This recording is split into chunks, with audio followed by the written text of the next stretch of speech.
If you've ever thought about buying a business, then this episode is going to be for you. Because on the internet, there are a lot of people telling you about how amazing it could be to just go buy a business that's already working. You just take out a loan, you put very little money down, and boom, you're cash flowing and you're working passively. But those are also people that are kind of selling you the dream. Now, my buddy Dan is one of my best friends from college, just actually did this. A couple of years ago, he bought a business, a very random, unsexy business that he had no experience in. He didn't have a lot of money coming in. He had never bought a business before, but he did it. And it's actually worked out pretty well. And I asked him to come on and tell the real story. So tell us, what was it like? What did you do the first 100 days? How did you actually buy the business? How much money did you have to put down? How much money did it make? What are the downsides? What are the traps? All the real stuff. And I love it because Dan was very honest. He was very open about all those things. And then at the end, he actually brainstormed a couple of business ideas that he saw. Because when you buy a business, you look at hundreds of businesses. He actually has a couple of his favorite spaces that he thinks people could go into. And we brainstormed that at the end. So this episode, I think, is going to be a lot of value for anyone who's ever thought about buying a business. And then we have a fun brainstorm also at the end for other businesses that people could check out. All right, enjoy this episode with my buddy Dan. I feel like I could rule the world. I know I could be what I want to. I put my all in it like no days off. On the road, let's travel, never looking back. All right, this is a special one. My buddy Dan from college is here. And me and Dan, we've started a sushi restaurant together. We've owned a pet mouse together. We've tried to bring down the house at a casino together. We have gone through many schemes and dreams. And then Dan called me a couple of years ago.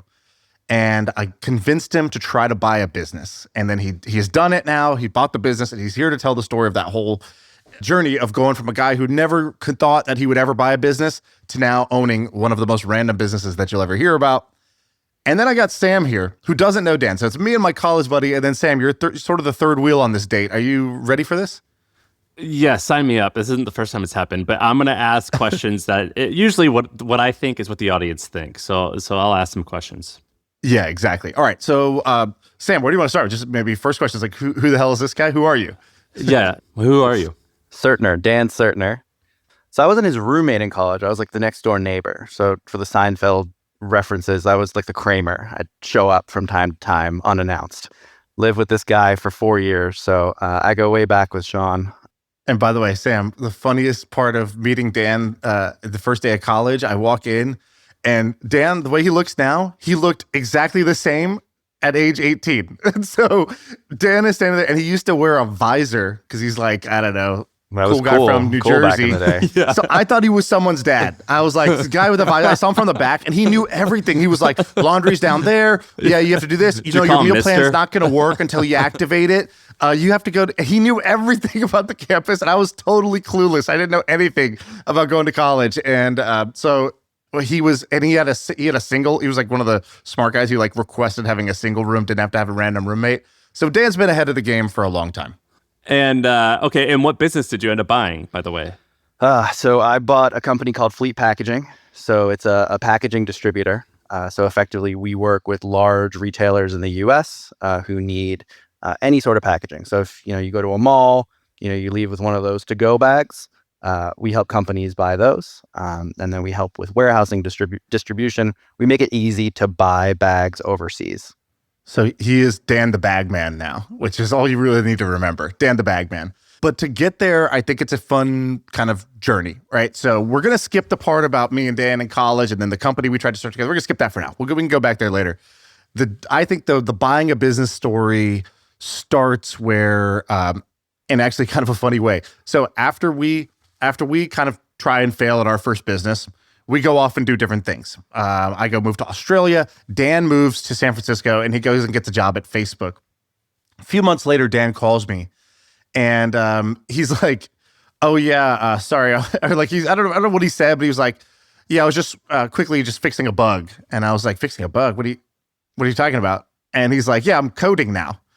So your code, he was like an economics, he was like our finance guy. Why is our finance guy, what are you doing in code?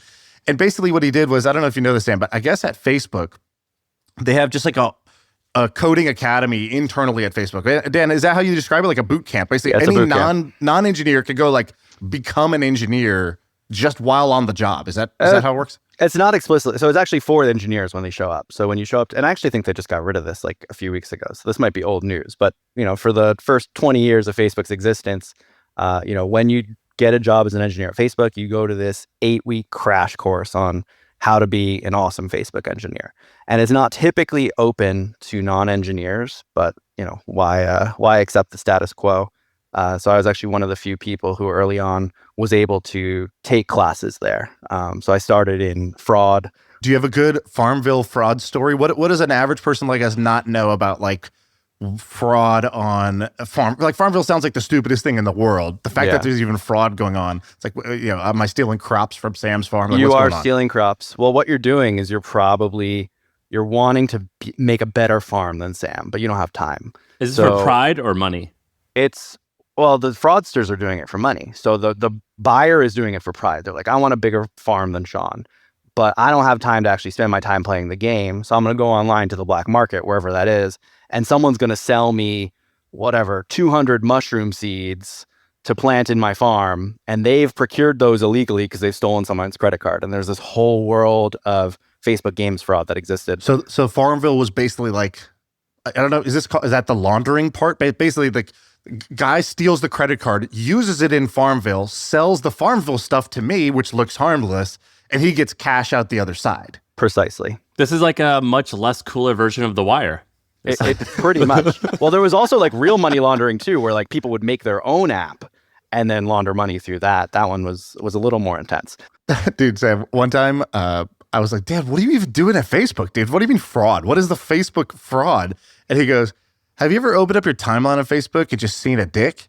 And I go, no. He goes, you're welcome. No, that was that was the later iteration. I moved on to community tooling. Yeah. But effectively preventing porn on Facebook. So that was my go-to line. And what did you do after Facebook? So after Facebook, I all of a sudden, had transitioned into engineering. I went to a startup called Namely. It was a payroll company. And I joined as an engineering manager, eventually worked my way up to be CTO of that company. Dan, you got to tell Sam the brilliant. So Dan's actually a marketer at heart. He just never worked in marketing for some reason.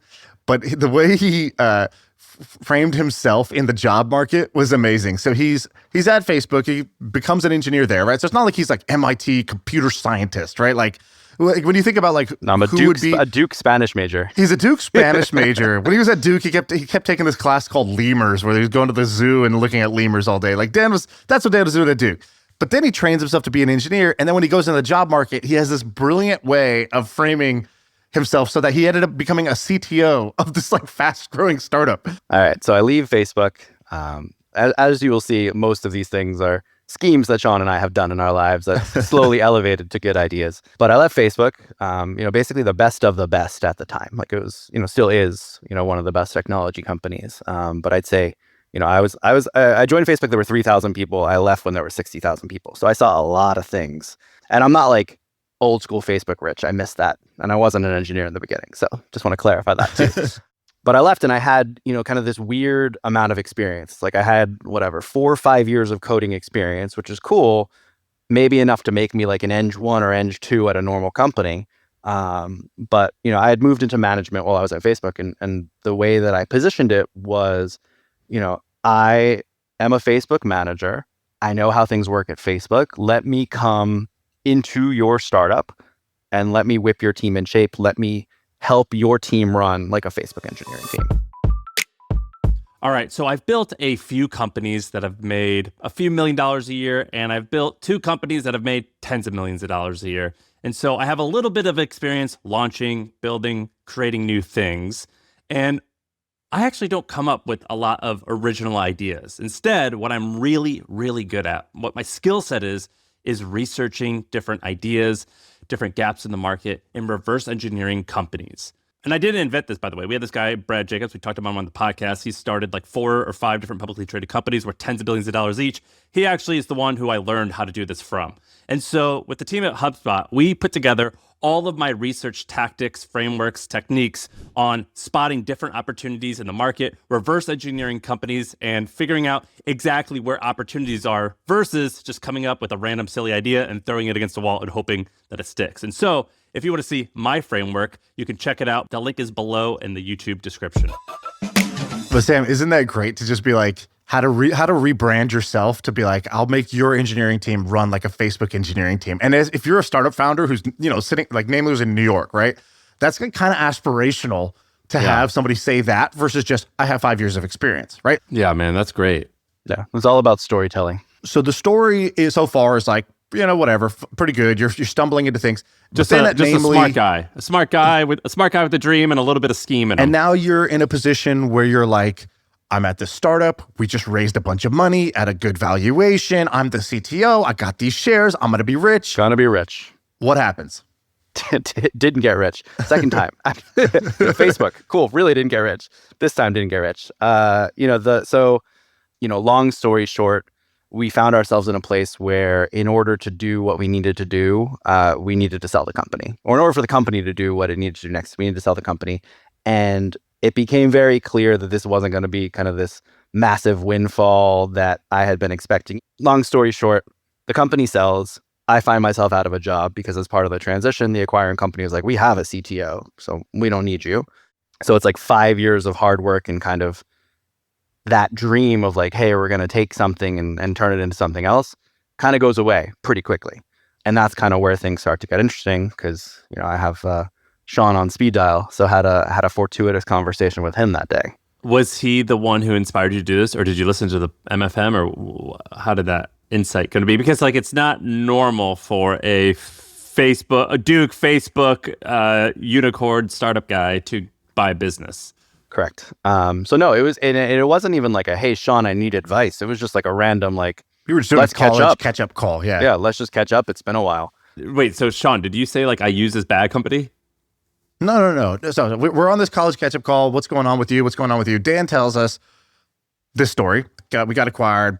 There can only be one CTO. They already have one. So great. I'm going to be. And so he was just saying like, if you know any cool companies, let me know. I'm going to be looking. And then I kind of just mentioned to him, I was like, dude, Dan, you're so like ever since I've known you, you've been entrepreneurial. And I think like Naval said this once. He goes, other people sometimes see your gifts easier than you can see them.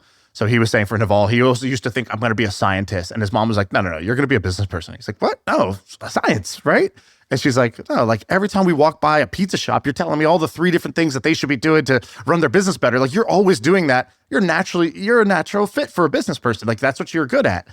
And so Dan, same thing. Dan was always somebody who was like shooting his shot. Like when our freshman year at Duke, all of a sudden there's like this huge package and Dan has like a lifetime supply of Stride gum. And I'm like, Dan, why did you buy this much gum? He's like, I didn't buy it. I won it. And he would always be entering contests.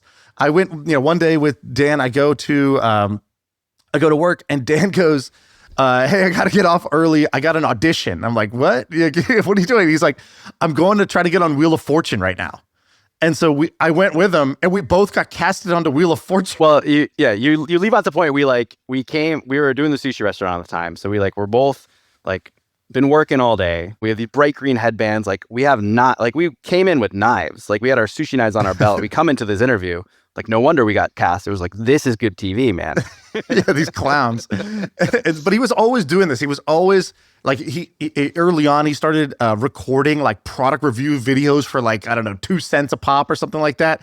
Like he was just doing random shit all the time. So it just seemed strange to me that he was like going to get a corporate job. Like it's not like the vision I had. So I was like, Dan, you ever thought about starting a business? And he's like, I don't really have like a killer idea. I feel like I need like a killer idea if I'm going to like put my whole life on the line for something. I go, oh, that's fair. I said, I've been doing this podcast and it's not something I was doing a lot of, but like we've met a few people who go and buy businesses. And it's honestly seems like a little bit of a cheat code. Like, as in the business, if you find a business that's already working, you don't have to come up with a genius idea. It's already validated. It's already working. It's got years of profitable history. You can buy it at a fair price. And then if you're good at executing, like you can grow it over time. And, there's retiring business owners, like there's reasons these are up for sale. And so I just kind of like planted that seed. I was like, would you, I don't know, like consider that? And Dan, I don't know what your first reaction was, but I bet it was probably just like lukewarm. I don't know. It was lukewarm. I mean, it was 2-part. One, in the beginning, I said, Shaan, always knows what he's talking about. Seems to have his life figured out. My first response was like, Shaan has no idea what he's talking about. He's never bought a business before. To this day, that is still my main thing. It's like, you don't know, Matt. But the second one was like, but Shaan is a pretty smart dude. Like, and he, if he's saying this is a good idea, it's a good idea. But my second reaction after that was, with what money am I buying this business? Because let's recall, missed the boat on the Facebook riches, missed the boat on the namely riches. But it actually turned out, and I'll get into this more later, like, you don't need that much money to buy the business. That's the crazy part. And I think it took a little bit of digging initially to figure that out. And I'll talk more about that in a minute. Let's do a quick Tarantino. So let's give the ending first. So let's say you ended up buying a bag business, as in, like, literally, if you go to a shopping store and you buy something and they have a custom branded bag, when they check out, like, there's a decent chance I made that bag. So it's that big? It's that big. I unfortunately can't. I'm under confidentiality agreements with most of my clients. But if you go to a mall, there's a pretty decent shot that you're gonna touch one of my bags. We're gonna get it out of you somehow. We're gonna get it out of you. I'll tell you after. I'm not bound by any confidentiality agreement. Maybe I can say some things. All right. So, but Dan, let's give the headline. So you buy a business. We're gonna work backwards for, like, because it's gonna sound cool, and then we're gonna be like, here's the crazy journey of how I got there. All right. So how much did you buy that business for? I bought the business for $3.4 million. So he buys a bag business for $3.4 million. That business had been around for how long, and about how much money was it making when you bought it? Yep. So it was about 15 years old. The business had been making anywhere from, and it was right after COVID, so it was a weird few years, but it had been making anywhere from $8 to $11 million a year. In revenue.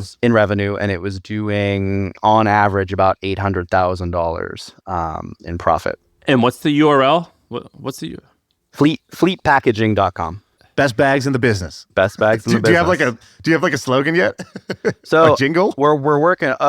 Maybe we could come up with it later on the brainstorm later. It's like, no, we're working on rethink your packaging partner, or rethink packaging partnership. Because what we're trying to do is, there's a lot of people that sell packaging, but what we're trying to do is just do it better than everybody. Just kind of go that extra level of, like, let's make your life easy as a packaging buyer. So Dan, explain. So you said you bought this business about 18 months ago. It was doing 11 million in revenue, about 800,000 in profit. That the seller, that the guy who owned it was able to. That was his living. He's making 800 grand a year. And now, last year, how much revenue did it do? You grew the business. Last year, we had a record year. I think we did about 13.8 million in that was revenue. Pretty easy to get the information out of him. Didn't he just say he can't? No, tell I just you? said I can't share. I just said I can't share client names. I'll share anything else. You can share his own information. Yeah. How much money did you put down to buy this business? Because again, you talked about, like, dude, most people assume if I'm going to buy a business for $3.5 million, cool. Where am I going to get $3.5 million from? Yep. And really quick, how much profit does it do now on the 13? On the 13, we did like $1.7 million profit last year. So you creamed it. I mean, you crushed it. Last year was amazing. From Suck on that, Zuckerberg. I don't need you go, anymore. Man. Yeah, there you go. go. Right, got it. So you bought a business that made 800K in profit to you've more than doubled it. Yeah, and there were lots of, was it things that I did that doubled it? Certainly, that was part of it. A lot of it was getting out of COVID and figuring out how we position it. And it turned out, the business had not kind of reached its potential yet. And back to what Shaan said, you bought it for $3 million or so. Where'd the money come from? 3.4 million. So we did it through an SBA loan. And we ended up putting 200,000 down. I say we, because I say me and my wife, because we put our house on the line. Like, we went all in on this business. We spent 150,000 from our savings, and then my wife took a loan off her 401k for the other 50. So that was again, house on the line, 401k on the line. Like, this was it. Was she just down from day one to do this, or what? Did it take a lot of persuasion? How did you position this with the wife to make that happen? She was down. I mean, she has a similar kind of philosophy on, we should do something that's going to be kind of a step change in where we're at. If we're going to bet on someone, we should bet on us. And, she knows Shaan. She knows what we've been up to for the past, however long. She knows she married a stallion who just needed to run. So this wasn't like oh my goodness, where did this idea come from? This guy's crazy. It's like, no, that sounds about right, that this is what you're doing. How much of the loan have you paid back now? But Sam, so he put down 200K. He got an SBA loan, and then he had a seller note also, which I think is a key part of this. So do you want to explain where the rest of the money came from? So 200,000 from you. Where'd the other 3.2 come from? Sure. So 1.8 came from the bank. 200,000 came from me, and then the other 1.4 came from the seller. which effectively we said, hey, like, we're not going to pay this up front. Over the next 5 years, assuming the business continues to do well, we'll pay this second part of the business, second part of the debt. So it's a forgivable seller note, which means effectively if the business doesn't do what it's supposed to do, that debt's forgiven on any given year. So that was part of what made me feel better about the deal. Because you run all these scenarios when you first buy it. It's like, all right, we're going to put our life savings and house on the line. What happens if things go bad? And it's like, all right, at least half of this debt, if things go bad, will go away. Why'd they want to sell the company? That seems like he was retiring. He just wanted out. He wanted out. And that's kind of what I loved about kind of this world once Shaan kind of turned me on to it is like the baby boomers are retiring. Like the past few years, the next 10 years, I forget what the window is, but like a lot of them don't have kids or they have kids that don't want it. This guy had 3 kids. None of the kids wanted the business. Dan had told me, he goes, anytime I ran into a business that looked really cool and the guy who owned it was 26, he's like, I don't want to buy this off a 26-year-old. Why are you selling this business? He's like, I want to buy from a boomer. That is my goal. Yeah, I want to buy from a guy that wants to move to Florida and play golf. Like that to me is like, this business has been great to me. And now I'm done. I've made my money. I'm ready to go. Like that's the type of business I want. Not and like, he would probably still answer your phone calls when you had questions. Right. Exactly. Like, and spoiler alert, I found like the nicest buyer in the history of the world. Like I got incredibly lucky. Cutting your sales cycle in half sounds pretty impossible, but that's exactly what Sandler Training did with HubSpot. They use Breeze, HubSpot's AI tools, to tailor every customer interaction without losing their personal touch. And the results were incredible. Click-through rates jumped 25%. Qualified leads quadrupled. And people spent 3 times longer on their landing pages. Go to HubSpot.com to see how Breeze can help your business grow. So to me, there's 2 kind of good things out of this episode. 1, I get to hang out with my best bud. All right. The second would be for other people who are listening to this, that they hear what I'll call like the real life take of this, because Dan's not selling courses. He's not telling you should do this. He's not like a business buying guru who's got a book and a mastermind. None of that. I think he's got good opinions and like a real story of like, all right, where do you start? So to me, this episode would be interesting because if I'm interested in buying a business, I kind of want to know, what is it like from a person who's smart but came in with no experience, no money, and no like kind of clue where to start? Because even though I was like, hey, you should do this, it's not like I was there helping you every day, or you were wandering around figuring this out, by yourself. So he told me this. I called Dan like last week to be like, all right, what do you want to talk about? He had said something great. He goes, all right, I started and I was high excitement and low knowledge. So I bought the book. Oh, you ever heard this framework? Like no. D1 through 4. It's like you start high excitement, low knowledge. And then you become, you kind of go up in knowledge and down in excitement. You kind of enter into the pit of despair, which is low knowledge, low excitement. And then you learn more and you slowly kind of get out of this this pit. Yeah, his quote was, "This is great. It's going to be great. This is going to be easy. I'm going to be rich." And then he goes, then I started and I realized this is not easy. This is not going great. And I might not be rich. And so, do you want to talk about like how you actually, like, what'd you do? First maybe 100 days, what'd you do? Well, first, how did you find the company? So I ended up finding the company through a broker. Got it. Okay. So a lot of what I started to do, and I'll go back to the beginning in a second, but there's a ton of business marketplaces out there. Acquire.com, probably the most known for tech. Biz Buy Sell for kind of more of those main street businesses. But there are these brokers that effectively represent buyers and kind of put together these packets of like, hey, I have this bag business. Here's what it does. And most brokers, I was telling this to Shaan, hate searchers because they just assume like, people are, they just saw Cody Sanchez video. They're about to buy a business. Like they're pumped. This morning they saw the video and now they're ready to buy the business. So they reach out to the broker. This one broker actually like understood. He's like, I get it. I understand this jump from tech to this. And then like several months later, he calls me back, which is rare. Like most people didn't. He's like, I got this business, check this guy out. So it ended up happening through a broker. And to go back to Shaan's thing, the first 100 days. So the first thing, hit Google, started reading books, started watching videos, started to just learn like, what is a search fund? That was something that like Shaan didn't use that word. But eventually I found it where effectively there's kind of a few models to do this. One of them is kind of a search fund where someone will actually, you get someone to finance you looking for a business and then you take a small piece of it and they effectively own most of it. Like there's lots of courses now in business schools, teaching entrepreneurship through acquisition. It's kind of the fancy way of talking about it. And then there's kind of like this other model of, you just do it yourself. You effectively bootstrap it, find the money yourself, do it through an SBA loan. So first it was kind of like educating myself on the different models. I thought a little bit about getting the funding, but at the end of the day, it's like, no, if I'm going to do this, like, it's going to be me. I don't want to answer to anybody. And then it was really like finding this community. And there's a really cool community in search. It's been growing pretty steadily over the past, call it 5-ish years, I think. But there's a website called searchfunder.com. Like those were my people during the time, because search is like, it's a very lonely process. When you guys say look at 100, what does that mean? Does that mean browse a website with 100, or does that mean actually due diligence on 100? So it's something in the middle. So you basically see kind of like the headline on the website. It's like laundromat for sale, $4 million. Like usually you'll get like the flashy headline and not much more information. Then you kind of got to double click in and request information. And so you usually sign kind of an NDA, and you'll get something called a SIM, or a confidential information memorandum.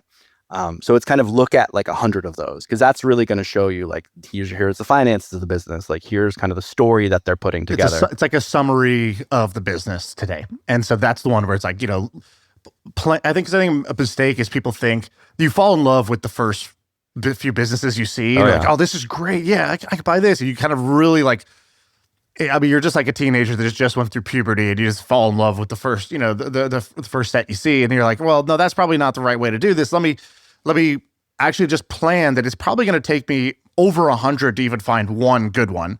And let me have that mental expectation, and let me start counting how many I'm looking at, and not just like being desperate to find, the one right away. And then you're saying like, you're looking at an HVAC company. You're like, I don't know what HVAC is. You're looking at the financials. You're like, I don't know which number to look at. It's overwhelming, but you kind of got to go through those reps and figure it out before you even have any idea of what you're looking at. I kind of liken it to looking for a house, because I think that's or an apartment even, because that's something that most everyone goes through, even if they're renting. Usually the first time you see it, you have nothing to compare it to. So you end up kind of getting to a place where you can spot the winners from the losers faster. But like Shaan said, when I first started, it was like super exciting, because it's like the ultimate career fair. It's like, oh, cool, I'm going to be a landscaper. I'm going to be, I'm going to own, a scrap metal recycling center. It's like, you just get so excited. And again, the business brokers, especially, like they make these things sound amazing. It's like, of course I want to buy this business. So what were some of the cool businesses you saw? Like give us an example of one that you kind of like, but you didn't end up pulling the trigger. So my favorite example is I got pretty close to buying a sausage company.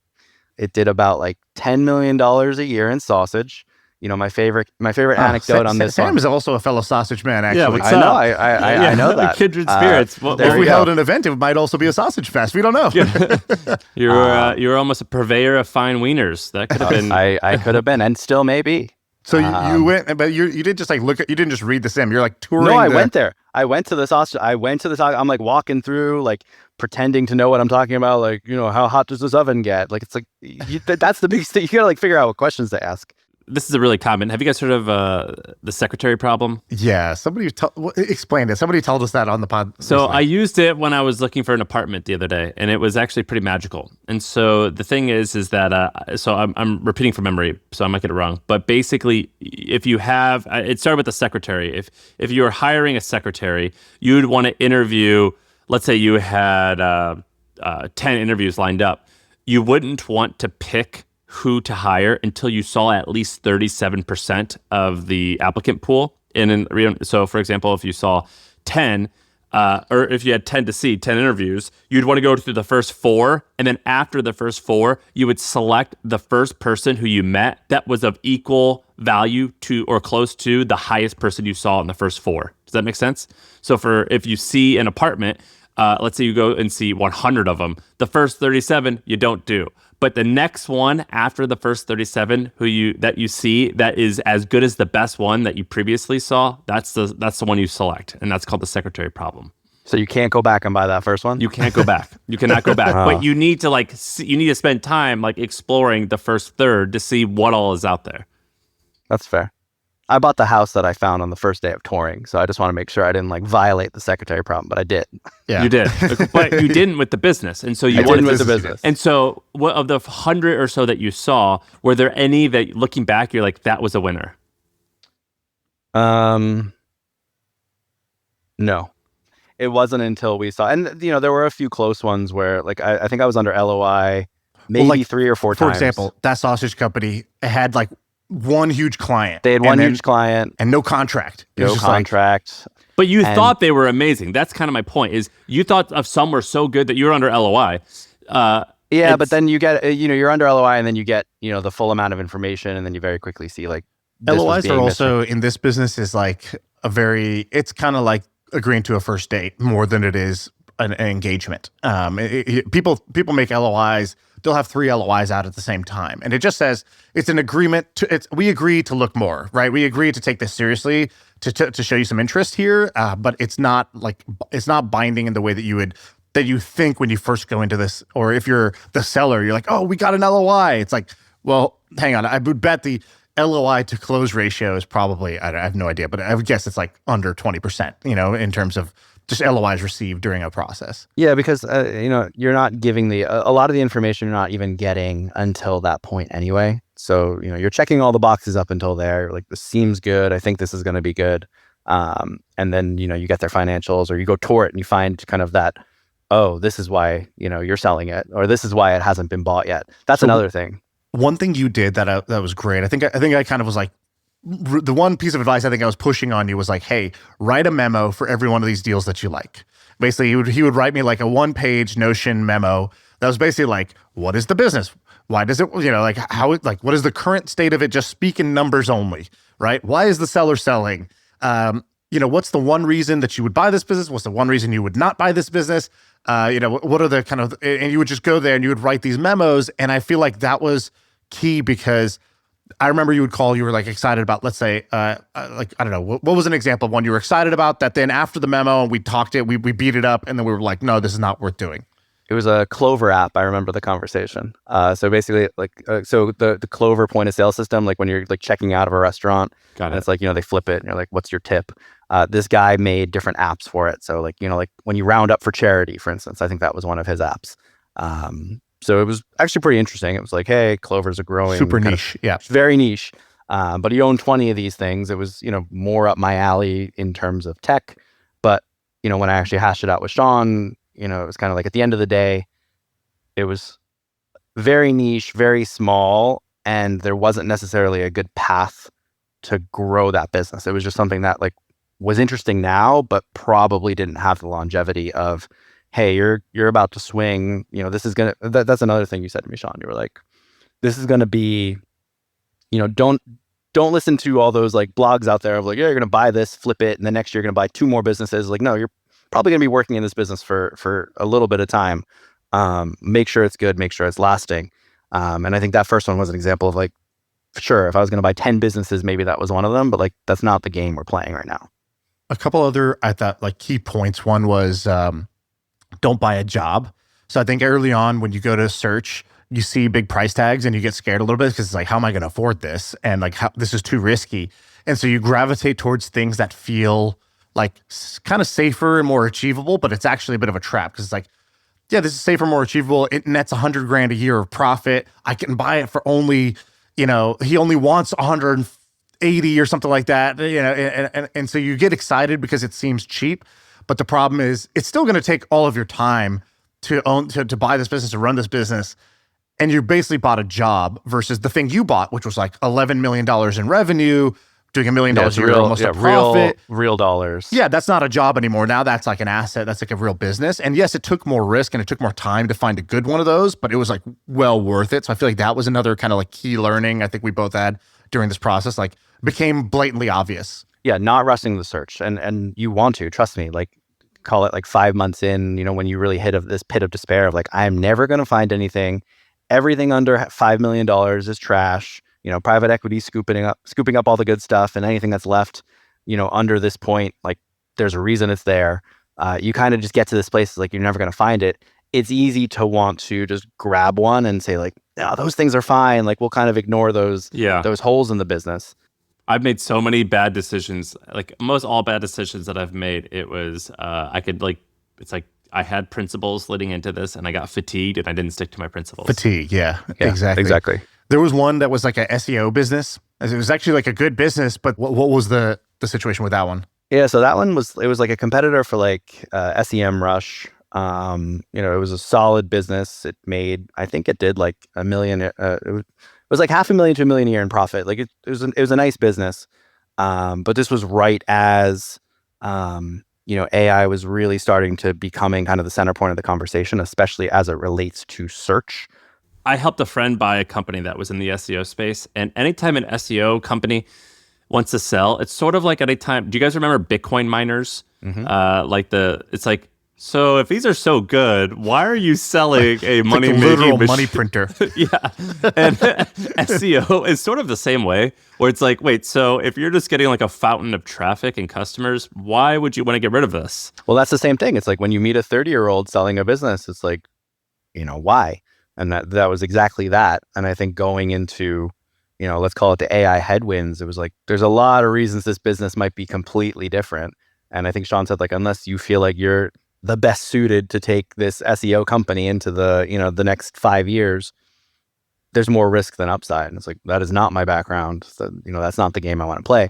And funny enough, I was actually in LOI with this SEO company when I found Fleet. And I almost wrote off Fleet. Like it seemed really interesting. And there was some part of me that, didn't have me rejected, even though I was kind of in very late stages with this other company. Thank goodness I made that pivot. So let's tell the story. So the broker calls you, says, check out this business. What happens from there? So from there, I think this was before I was under LOI, but, effectively Fleet looked very different than a lot of these other companies. Like the finances at first glance, like were super clean. The story made a lot of sense. Like a lot of these sims and a lot of these brokers, like, yes, they're padding things and trying to make things sellable, but there was always like a blatant gotcha in a lot of these. Like let's take the sausage example. They're like, oh yeah, this makes $500,000 a year. Oh, and by the way, he also makes another $400,000 in cash. But we don't pay tax on that, so like you can't see that anywhere. And it's like, a part of me is like, that's kind of cool. Also sounds a little dangerous, like selling $400,000 worth of sausage on the side of the road.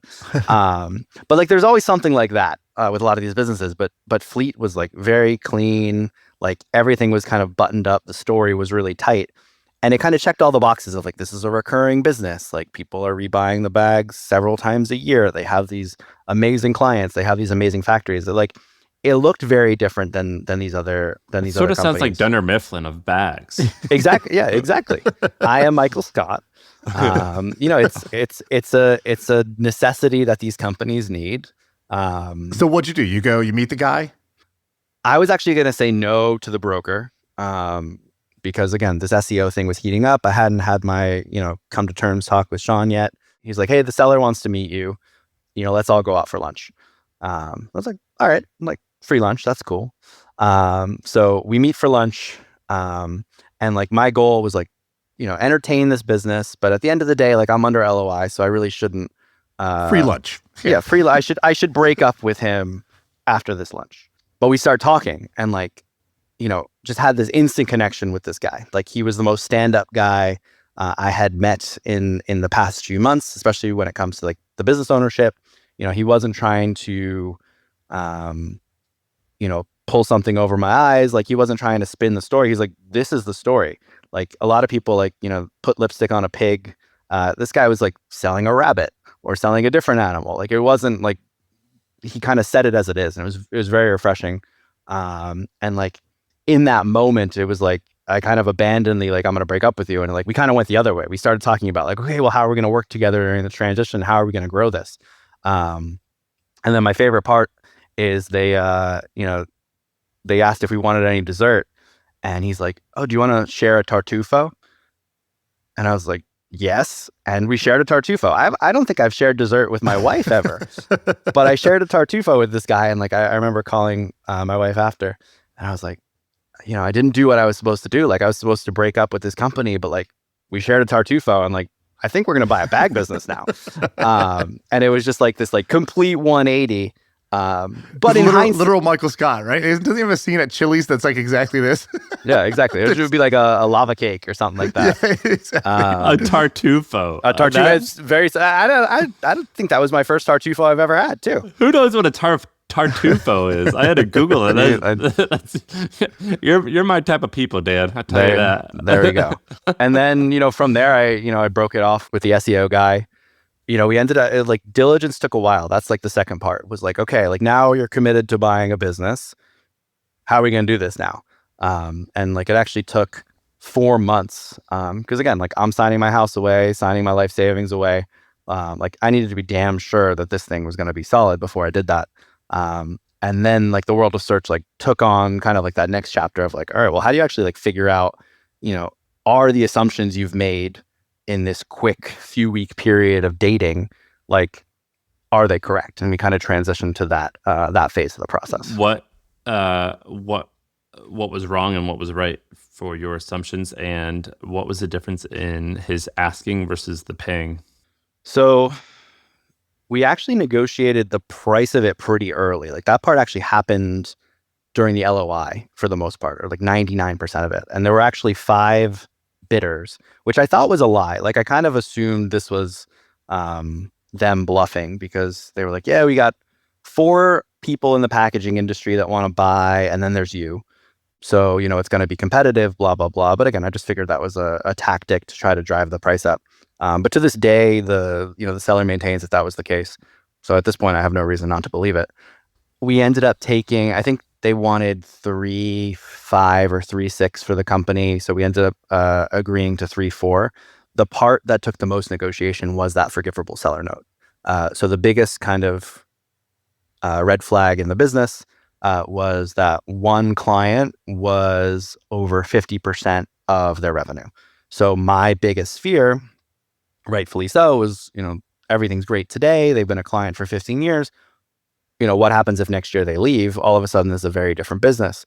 So what we did was, kind of ran the numbers of the bank and said, hey, in order for us to finance this, like this is the number that we'd have to have if for whatever reason we lost that client.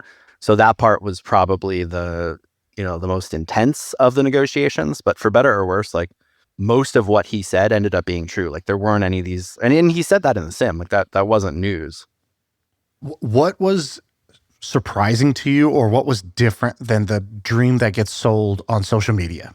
So if you watch the videos and you see Cody Sanchez telling you to just buy a laundromat, you'll be rich, whatever, that type of shit. Like, was it in line with that? Was it different than that? What was the difference if there was one?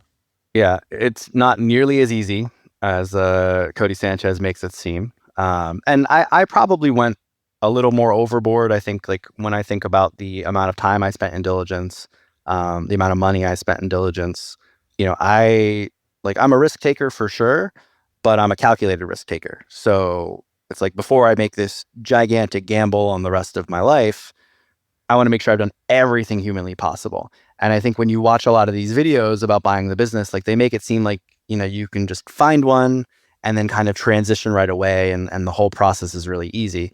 Like the process of getting the loan, like some people liken it. Actually, I think Cody Sanchez likens it to this. So maybe she actually isn't setting unrealistic expectations, but it's like, it's a financial colonoscopy. Like they want to know everything about you. And like that part's tough. And then you give the company a colonoscopy to try to figure out everything about it, quality of earnings, that sort of thing. And one of the things that I did, I think that I'm happiest that I did because it got me the most comfortable outside of, paying for accountants and lawyers to scour things was I shadowed the guy. So every week. Because he happened to live in New York City too? Oh, the whole thing was serendipitous. Like he lived 20 minutes from my house. Wow. And before I signed the sim, it was like packaging distributor in the Northeast. So like, could have been in Boston, could have been wherever. This guy lived 20 minutes from me. That's how the Tartufo was so accessible. But I literally went to the office every week, sat with the guy for several hours, and he walked me through packaging. He walked me through his day to day, and it just gave me, it started my training of like, okay, well, how am I going to run this business? But it allowed me to really kind of take what was on that paper and figure out, okay, these are the skills that I will need to run this business. This is how I might be able to grow it. This is where I might need more help. It made it more real. And I think I was lucky in that I was able to do that Because I've talked to other searchers, it's like, let's go back to the laundromat. You buy a laundromat. I would imagine day one, you kind of walk in and the machine breaks and you're like, oh crap, like what do? I know nothing about these machines. Now I need to find a mechanic. Like everything is a little more complicated and nuanced with regards to even like how laundromats are. I went down the laundromat path. Like I spent a while thinking that was going to be my destiny. And it's like, well, no, like valuing a laundromat like actually has a number of facets and you need to kind of really get into the weeds there. So, I'd say like the biggest takeaway is like, it is hard and it takes time. It's not something that you can just do, for a few minutes a day. Like you really got to invest in making this happen if that's what you want to do, or you're going to end up, with some surprise down the road. I think that's probably my biggest relief is like, I've been waiting for, the shoe to drop somewhere and like, this is what I missed. And like, knock on wood, haven't had that yet. How many hours a week are you working on it now? And how many hours a week was he working on it? He was probably working, let's call it 25 to 40. I think he definitely was working less. He kind of had it on autopilot. I think he had started to, kind of tune out a little bit, but not in a way that like he neglected the business. It was just like he'd been in packaging all his life. Like he could run it in his sleep. He wasn't as focused on kind of doing the growing or renegotiating things with suppliers, building the supplier base. I'm probably working on 50 to 60 hours. Like I spend a bunch of time on this. How much were you able to take home? So that's the $1 million question. Is like, okay, cool. Your business is making all this money. At the end of the day, 2 years in, I'm still only making, 150 a year. Like I take the minimum amount that I need to for, IRS compliance because I'm saving the rest and able to finance growth. I've made enough to pay back the loan, but I'm not paying back the loan because I need that cash to fuel the growth. It's a very cash intensive business and I'm not in a place quite yet where I can take as much off the table. Although Shaan has been giving me some other framework saying like, hey, you actually should be doing this. What's that framework? Which is like, if you want to replace yourself, you have to pay yourself the replacement costs? No, not that. But basically, I did this in one of my businesses, not right for everybody. But I think it's easy to go into rainy day mode as a business owner when you play like too conservative. So, several of our businesses right now have just like one of our businesses has just like $2 or $3 million just sitting in the bank account. And the bank, like it goes up every month. It's not like we have this like wild swings where you need this big cash reserve buffer. It's not like a heavy inventory business. It's like, your all of your operating expenses is salary and your salaries. So there's no surprises coming next month. And even if there was, like one of my friends, our buddy Sully told me this. I was like, how much do you keep in there? Like 3 months of working capital, 6 months, 12 months? Like, I think I have like 12 months of working capital sitting in the bank right now. He's like, no, I just take it all out. I'm like, 0 months? He goes, yeah. He goes, I own this business myself. So if I ever need the money, I just lend it back into the business. Like I could always write the check back. It forces you to make a profit as well. Yeah. And so Andrew Wilkinson came on this podcast and had this book. He was talking about profit first. And I really liked the philosophy of it, which is basically with normal business, you have your revenue, then you have all your expenses. And then it's like, surprise, here's how much profit's left over after all that. And usually what actually happens is there's less profit than you would have guessed. And it's why, because expenses were a little higher, blah, blah, blah. And you're always in this profit comes last. Profit first was basically you decide up front, you say, okay, I want to have a 20% profit margin. So you take your revenue, you set aside money for taxes, which is going to be, so you take your revenue, you take your profits, you set aside amount for taxes. What's left is your expenses budget. So instead of making profit the thing that comes last, you make the expenses come last. And then you have to say, all right, cool. Then my marketing budget can only be this much because I've decided to take this much as a profit, a set profit margin out of my business. And I don't adhere to it 100%. I don't think it's right for every business. But I do think that, Dan, in this case, I think he's being a little overly conservative as to how much cash he's leaving in the business. I did that too. And the longer I delayed it, I took away one very valuable thing, which is if you pay yourself every month out of the business and 1 month that's light or another month it's heavy, the body just reacts to it. If it's light, you're like, yo, what the hell? And you will go fix a part of your business that was broken. If you just leave it in and it's just like a P&L, it's just numbers on a spreadsheet. It's not money you actually receive. You'll wait 15 months before you end up correcting that problem because it's all fictitious money anyways. It's not money you're actually getting. And so I think that actually getting that check every month creates this feedback loop that's actually like quite valuable to a business owner. It'll cause you to scrutinize unnecessary expenses or like go after it. Because once you taste a big month, like Sam, we have this with MFM. If we have a big month, in the next month, I'm kind of like, well, I kind of like the feeling of that let's one. do All that right. again. What do we need? One extra episode 2? Should we go get a guest? What's Monish doing today? Let me see what's going on over there. Right? Like you start to think about what you could do to go drive it back up. And I think there's an unhealthy version of that, but there's some healthy components to that. Yeah. So I think that's a lesson learned for me. I think I'm still in the very conservative, what if I need this money? And I do have high working capital costs, especially around now, kind of pre-holiday. I'm about to have to write a bunch of checks. But very soon I should get to a place where I can take more out and or start paying back some of the debt a little faster.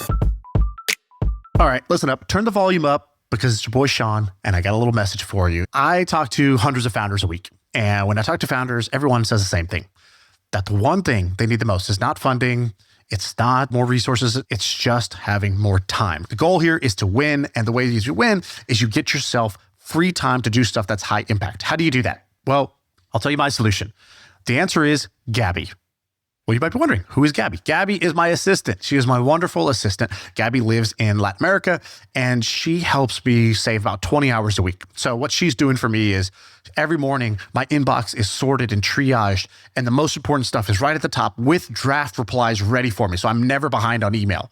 And then as I'm on the go, I'll just send her voice notes saying, hey, could you find my kids a soccer class? Hey, could you take care of this car registration thing for me? All these little tedious BS things that would take up time in my day, she takes care of for me. And so that's free time I'm getting back. So if you are a CEO who's serious about growing your company, you need to get yourself an assistant. The best place to go is somewhere.com. Somewhere sources the best assistants from low-cost areas for you. So you can get an amazing executive assistant who's got, business experience and has supported other CEOs for $7, $8, $9, $10 an hour. And so go ahead, go to somewhere.com, tell them I sent you, they'll hook you up with a good deal and get yourself an assistant, and you can thank me later. All right, back to this episode. So Sam, I'm curious, what's your reaction to this whole thing? So I think that for people who have your personality type, which is you're a very serious person, I think. Like you're a person, like if I was a broker and I met you, I would not think you were kicking tires. I'd be like, oh, this guy's for real. Like you have the very obvious for real energy. And if you have that very obvious for real energy, we're like, no, I'm going to do this. This makes sense. I think that the path that you're taking is so wonderful. And my assumption is that you're going to be wildly successful. And so I think it's very wise to do. I think that if you are an unserious person where you are not willing to put your house up or something like that, that's kind of like one of the tells. Like if you're like not serious like that and you are not willing to do the diligence and say, I'm willing to look at 100 things, I would say, do not do this. Yeah, I think there's also one, I think you said it perfectly. There is one more thing to it, which is what situations do you shine the most? And so like for Dan, I think he always had an entrepreneurial streak that was used as like random side quests in life. Like we would go try to win the McDonald's Monopoly game every year. Like we tried to like actually win it, not just like hope we win it. We thought we were going to win it. We were like dumpster diving, trying to win this stupid thing, right? Like, or we started a blackjack club on campus, and we're running simulations to see how much money we could make if we started a blackjack club. Like we were always trying to come up with ideas. It was more fun to come up with our own idea versus just like go get a job and do the thing. And so I feel like if you know that you actually turn up the most and you're the most version of you when you're doing this type of shit, when you're like in control of your own fate and you have your own project, as arbitrary as like, bags are, doesn't matter. It's like, I'll take bags super seriously. He took gum seriously, blackjack seriously, sushi seriously, like all those things. I think that's the other part, which is not only the part you said, but then also if you really are like at your core more entrepreneurial and you're more switched on doing that, then you're going to have a better result doing this than you are if you stay in a more traditional job. Yeah. That's my guess. I think people, when I tell them about, first it's always like the unbelievable, wait, you do what?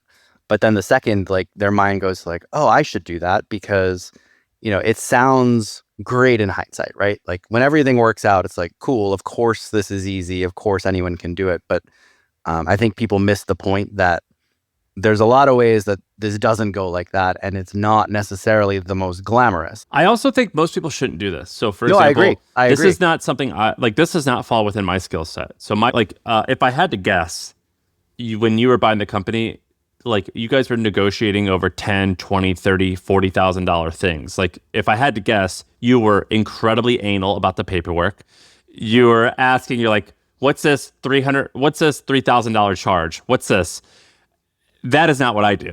I do not do that. That kills me. That does not fit my personality type.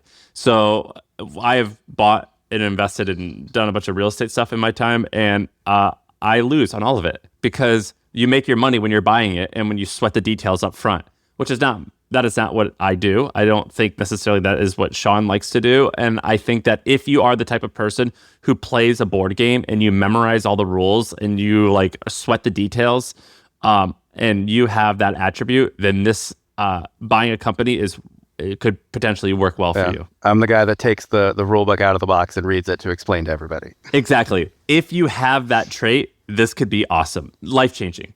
Yeah. So Dana, one of the other cool things about doing a search for a business is you realize how big the universe of businesses is. And I asked you, I said, usually we try to brainstorm business ideas with people, like what opportunities do you see? You said you would come up with a couple ideas. Give us a couple of your ideas of what you think other people could go do. This is just like the sort of random section. Yeah, I think the biggest takeaway like from buying a business before I get into the ideas is like everything's a business, right? Like you go look at any store, every little piece of that business is something that someone sells. Like that display that says for sale, like someone sells that. Like the holder for the gum on the store, like that's a business. Like I don't think I really appreciated how random and how basic some of these businesses can be. And people make really good money doing it. Even packaging. It's like you don't really think about that. By the way, I'm pretty sure Robert Kraft, the owner of the Patriots, he owns the Kraft Group. I think that's a packaging company. It could be. There are so many packaging companies. They make corrugated cardboard, I believe. Cardboard. Okay. One of our best episodes ever, if you want to go listen to a great episode, is the Sarah Moore episode on this podcast. And she's I think it's called the Egg Carton Queen. And her thing was she did the same thing you did, basically. She went and found a retiring guy who owned a business that sold egg cartons. Like not the eggs, the carton they come in. And you don't even think that's a business. Like when you go look at, you're like, eggs, yeah, okay, eggs, there's a farm that sells eggs. You don't even realize that the farm has to then buy egg cartons. And there's somebody whose job is to make egg cartons, and they sell it at the best price and the best value, blah, blah, blah. And so her episode, I think, is amazing. And you see that. The other example, Sam, that I always give when I explain what this podcast is to people is I talk about like everything you see is there because someone sold it.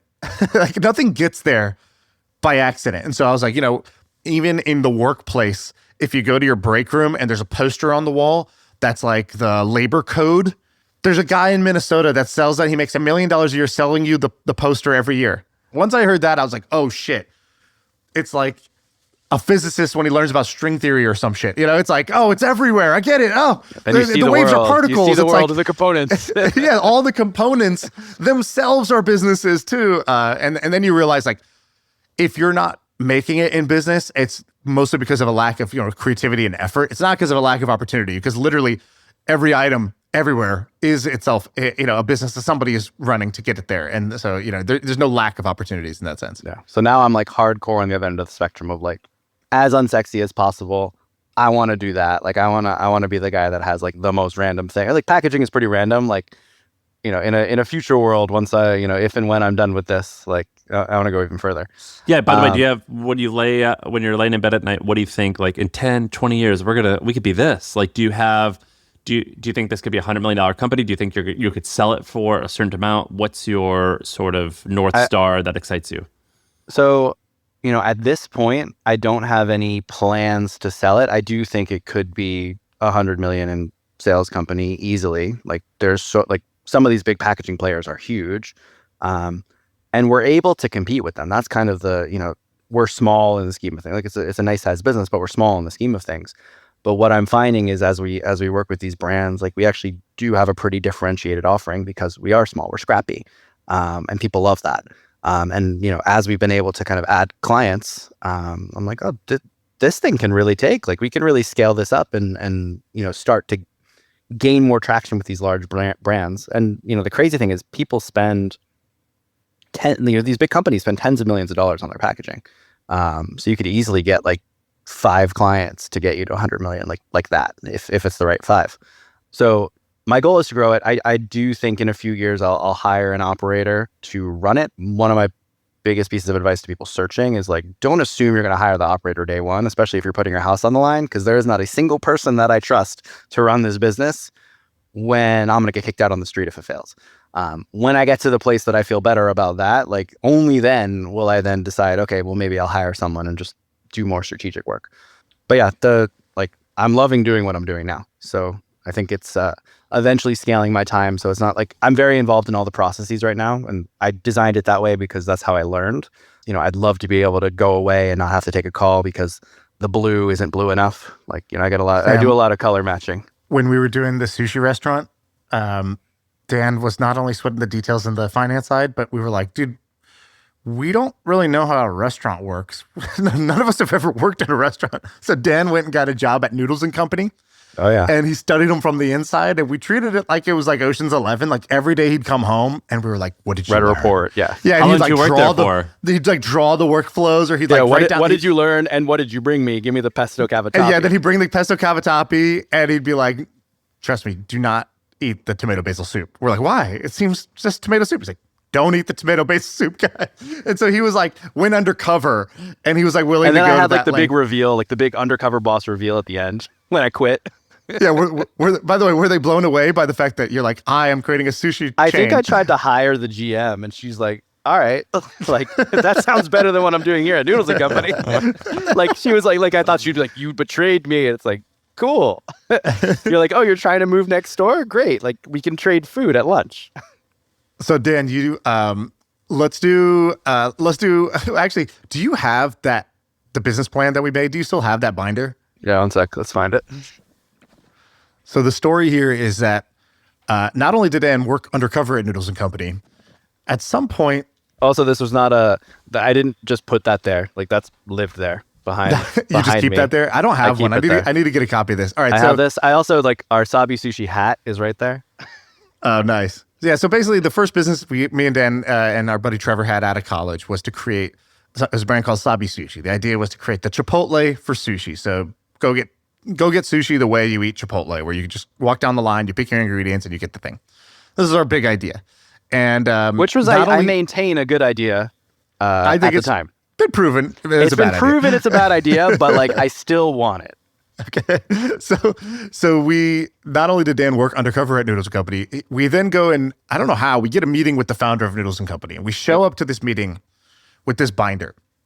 This binder is our business plan. We had been working on this for months while we were searching for a location. And can you just hold up the thickness of this binder so people see it? Like thick.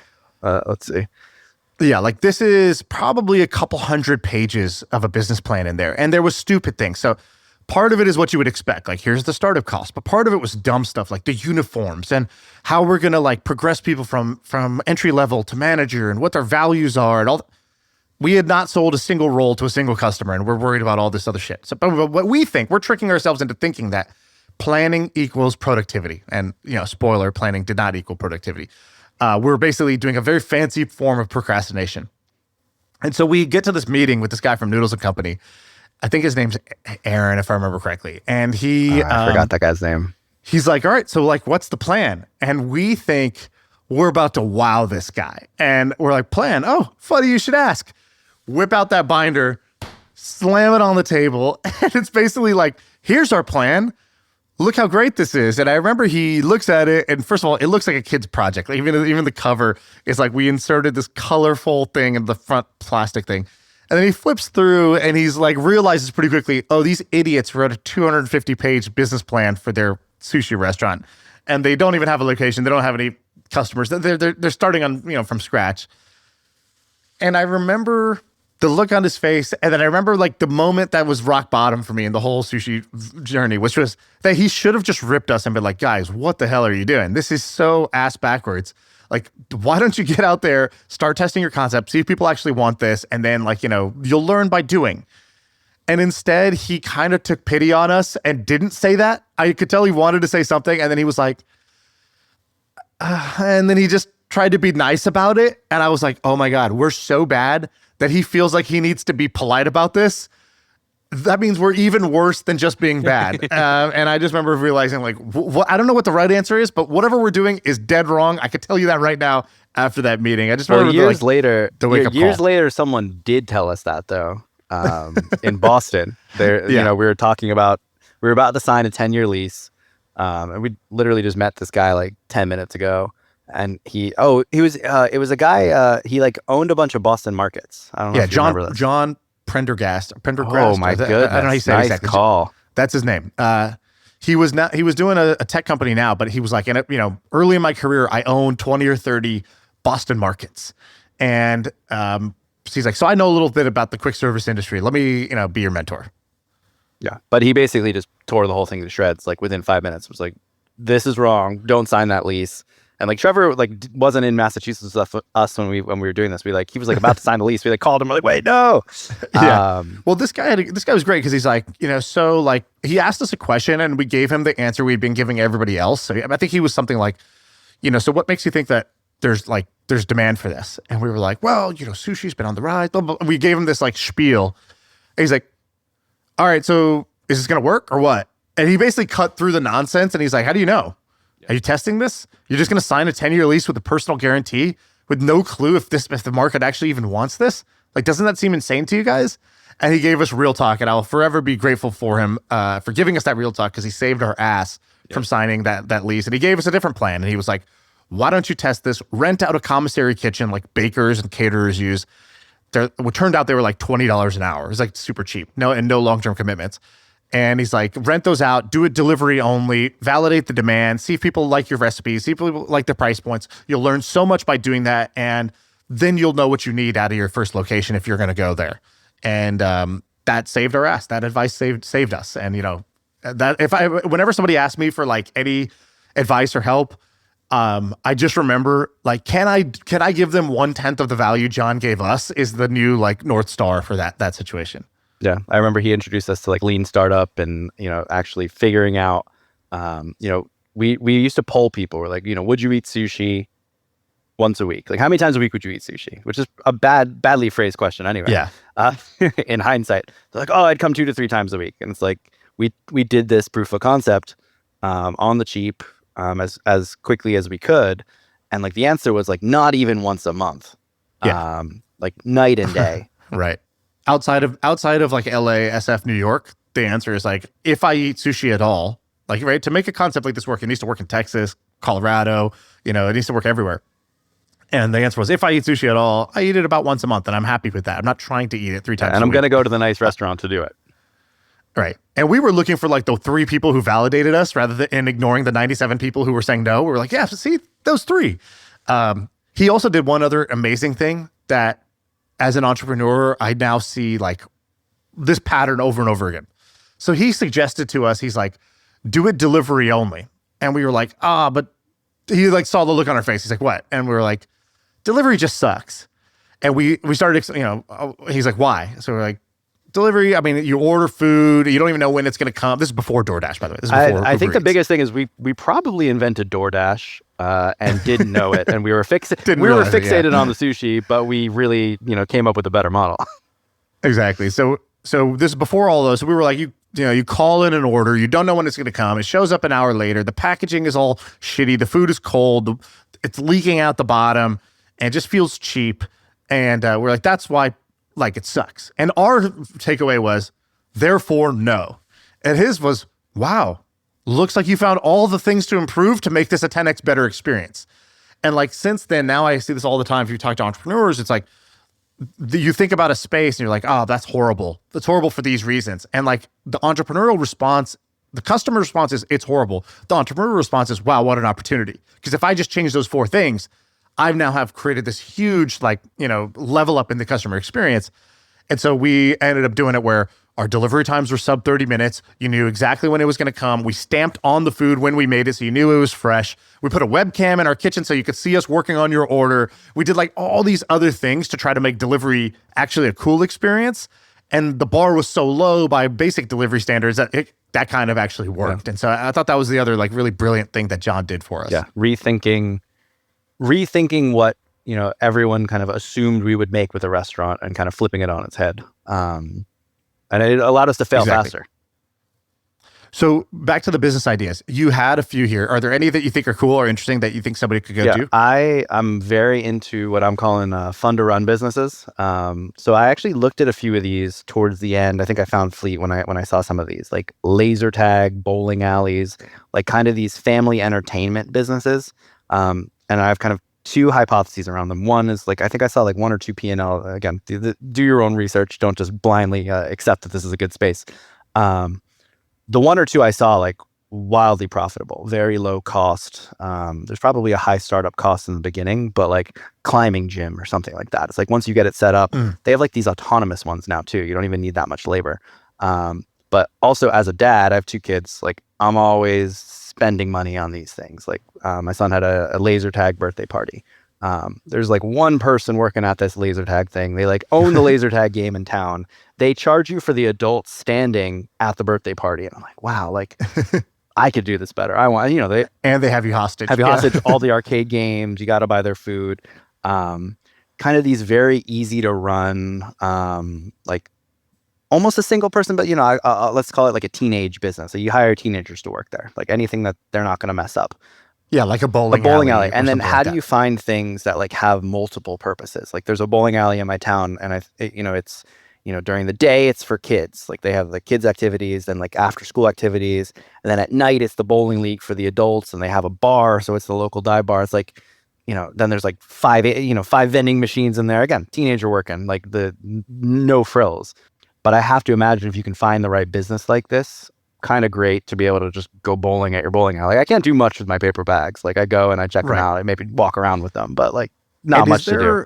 Like, why family entertainment? Why this out-of-home entertainment? Why now? Like, is there anything that's changed in the market? Why? Because, these have been around forever. Laser tag, puppet golf, bowling alley, whatever. My hunch is they've been profitable for a while. Like, I think a lot of these are like the sneaky businesses that you don't think of. I think there's also kind of more of a trend. I was reading about this, like, millennials, like, don't drink as much. They want more like sober events. I think this idea of doing more like games is starting to take on, again, small sample size of things in my town. But like, you go to these like unlimited, there's an arcade in my town. It's like you pay like $8 for an hour and you can play unlimited arcade games. This place is packed. That sort of thing never really existed, but I think there's like this desire to like leave the house and do things. Maybe it's a post-COVID thing. I'm not sure. The thing that I think is really interesting about this is like, and this is probably true across the country. Like if I think about, like I always drive by like these large commercial real estate, old malls, these big buildings that no one wants to buy anymore.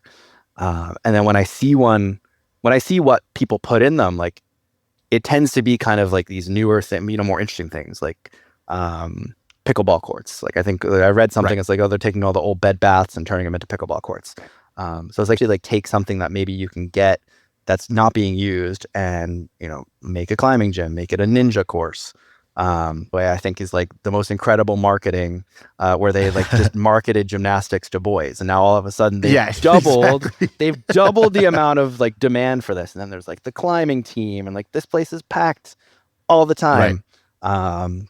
So that one is one. So one of my biggest investments over the past 2 years has been in my brother-in-law's commercial real estate. So he does what everybody thinks is dying, but is actually like thriving. So for example, these kind of like strip mall locations, not like a mall, like an indoor mall, but basically a shopping center. And a shopping center with a grocery store, maybe so there's got a Trader Joe's, there may be like a Crunch Fitness, there's like whatever, there's a bunch of these types of locations. And then how do you fill up the rest of the boxes? And people think that shopping centers are probably dead because e-commerce or whatever, everything's on Amazon now or whatever. These things have like 97% occupancy. It's like higher than multifamily and office. Like it's a really great category. And even the few concepts that are like kind of going out of business, like a Bed Bath & Beyond or like Joann's Fabric, he's replacing them with trampoline parks and pickleball and Tesla charging networks. He's like, there's just new tenants that are always there. And he's like, the best part of this entire model, because the returns are bananas for this thing. Like it is by far like the thing I've been most bullish on in the last 24 months has been investing into this. I basically took all my spare cash, put it over here. And the reason why was A, he's a good operator, but B, there's no supply. So nobody builds any new shopping centers. So like, even though, everything else, people build more. They build more condos, they build more stuff. Nobody builds new shopping centers. And so it's all just retrofitting existing centers. You buy them usually like below the actual build cost of the center themselves. Yeah. And so I've seen this. My kids go to this thing called Little Kickers. It's in San Ramon, like a little town, in the Bay Area. And it's exactly what you're describing. A teenager runs it. Like, I asked to speak to the manager, and the manager was 17 years old. He was just like sitting there, he had like a chain on and like the F-boy haircut. And I was like, "What?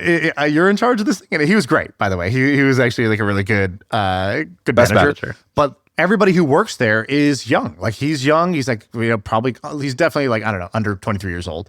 And all the coaches, there's 2 coaches per class, and they're all also like just kind of soccer players who are high schoolers probably. But this thing is packed, and it's just like one large venue for kids soccer. And this thing has to be printing. Like, I just doing the rough math of it. This thing has to be printing. They have, definitely over 1,000 members. It's like $200 to $300 per month. This is a very big business. That's basically, like you said, sort of like a fun business that's teenager run. Yeah, and you don't need to, and it's AI proof, right? Like, so like if you're looking for where do I do business if I know the whole world is changing with AI, well, AI is probably not going to like do a trampoline park or do a kids soccer center. Like those are pretty safe businesses. Yeah, and they're predictable. I mean, like, their kids are always going to want to jump. It's not like you're buying a product that all of a sudden you don't know if it's going to last. Right. You put a bullet point on here. The least sexy businesses possible. Touch the taboo. What do you mean by that? So this is, I start again when in the pit of despair, you start to go crazy with ideas. We're like, all right, well, I started looking at like medical ambulances, which I still think could have worked. But effectively, the government subsidizes medical transport for disabled and elderly from, nursing homes to their medical appointments. So it's actually government contracts. If you have a fleet of, these special handicap accessible vans, you effectively you mobilize this fleet every day. You kind of fill up your appointments with the people, and you just transport them to and from. Super simple. You don't really think about it, but like the demand is there, especially as the population is aging. That's a good example of an unsexy one. I would love to buy a funeral home, like something that's just like, oh man, like you work in that. It's like, all of the deal, like if you want to find a deal that's kind of like, punching above your weight, if you will, like there's going to be some hair on the deal, like at the lower end of the market. Like I said, like private equity is going to scoop up the easy ones. There's going to be something, like if that something can be that is just like weird and like no one really wants to touch it or think about it. Like, to me, that's a great reason to buy it. Right. Because it might mean that, let's say there's a really sexy business on one side, right? There's a business that's like, maybe it's like software only. You don't have to run it. It's low operations, blah, blah, blah. And it's about whatever, party planning or something fun. The hair on that deal might be just that the valuation is extremely high. So it's going to take you a long time to get your cash back. Or it might be something else, like, users are very fickle, the competition is very intense, whatever. There's going to be hair in every deal.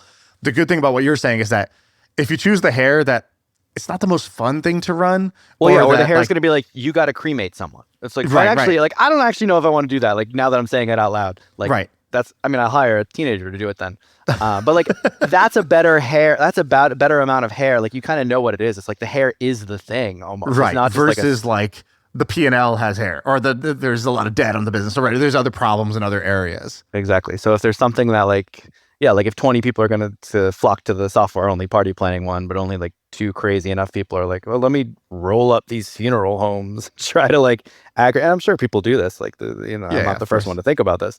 But I like that. The other thing I really like right now, Party City just went out of business. Where are you buying balloons? There's a guy like 20 minutes from me. He had a fireworks store. His fireworks store happened to sell balloons. The day Party City went out of business, he rebranded, man. Now his store is called Balloons. It used to just be called Fireworks. Now it's called Balloons. He's taking out all the ads on the street. And we went there, for my son's birthday, and he's doing awesome. So it's like, how do you like kind of, and don't copy Party City. That clearly didn't work. Right. But the demand for balloons still exists. And will continue to exist. Exactly. The supply just shrank like a whole lot. Right. And I imagine as things change, like the landscape, for better or worse, is changing very rapidly these days. maybe something goes out of business because they can't compete because of tariffs or whatever. Like, how do you think about being, opportunistic in that sense and doing it? And you can do it. Like, you don't even need, like, you could start selling balloons, like get a permit and start doing delivery only balloons. Like that. I actually saw a truck doing that. When I went to Monish Pabrai's house, he's a great investor, and he, on his desk, there's where you have a name placard. Normally you just have your name engraved on it. Engraved on it, it just said, "Trouble is opportunity." And he just had it on his desk. So, because at all times, he's reading the news or he's hearing something as a reminder, trouble is opportunity. I love that. Yep. That's awesome. Cool. Well, Dan, dude, awesome hanging out with you as always. I'm glad you got to tell your story, and congrats, man. I'm blown away by what you did with the business that you bought. You are officially Dan the Bagman. Thanks for telling the story. Yeah. Thanks for having me on. It's exciting to be here. Cool.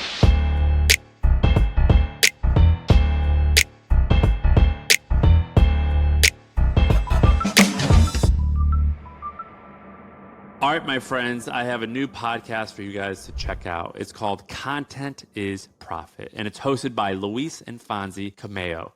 After years of building content teams and frameworks for companies like Red Bull and Orange Theory Fitness, Luis and Fonzie are on a mission to bridge the gap between content and revenue. In each episode, you're going to hear from top entrepreneurs and creators, and you're going to hear them share their secrets and strategies to turn their content into profit.